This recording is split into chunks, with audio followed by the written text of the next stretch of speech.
আজকে সন্ধ্যাবেলা ননদ আসলো বাসায় বেড়াতে, আর সন্ধ্যা থেকে রাত 1টা পর্যন্ত আমরা কি কি করলাম সেই সব কিছুই থাকবে আজকের এই ভিডিওতে।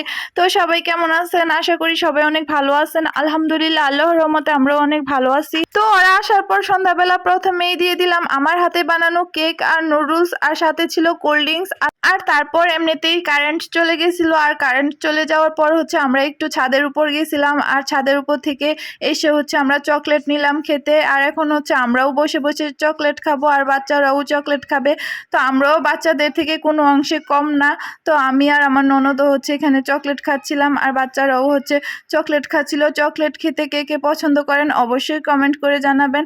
আর তারপর আবারও কারেন্ট চলে গেছিল, আর তারপর এখানে বাচ্চাদেরকে খাবার দিয়ে দিয়েছিলাম। কারেন্ট ছিল না, তো ওর ফুপ্পি ওকে খাওয়িয়ে দিচ্ছিল আতিকা মনিকে, আর আফসি নিজের হাতেই খাচ্ছিল। আর তারপর এখানে কারেন্ট আসার পর ননদিনী আর আমি খেতে বসবো। ফ্রাইড রাইস আর চিকেন কারি দিয়ে একটা প্লেটার সাজিয়ে নিলাম ননদিনীর জন্য।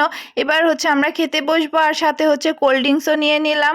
আর যেহেতু রাতের বেলা আসছিল আমার ননদিনী সন্ধ্যাবেলা, তো রাতের বেলা বেশি কিছু আয়োজন করিনি। রাতের বেলা শর্টকাটই আমি ফ্রাইড রাইস আর চিকেন কারি রান্না করে নিয়েছিলাম, আর কালকে রান্না করব বাকি সব কিছু। আর তারপর এখন আমরা বসে বসে একটু আড্ডা দিচ্ছিলাম আর চিপস খাচ্ছিলাম। বাচ্চারা ঘুমিয়ে গেছিল। আর তারপর চলে আসছিলাম এখানে আমরা বিয়ের ক্যাসেট দেখতে। ননদ বলতেছিল তোমাদের বিয়ের ক্যাসেটটা লাগাও দেখি। তো আমরা বসে বসে বিয়ের ক্যাসেট দেখতেছিলাম।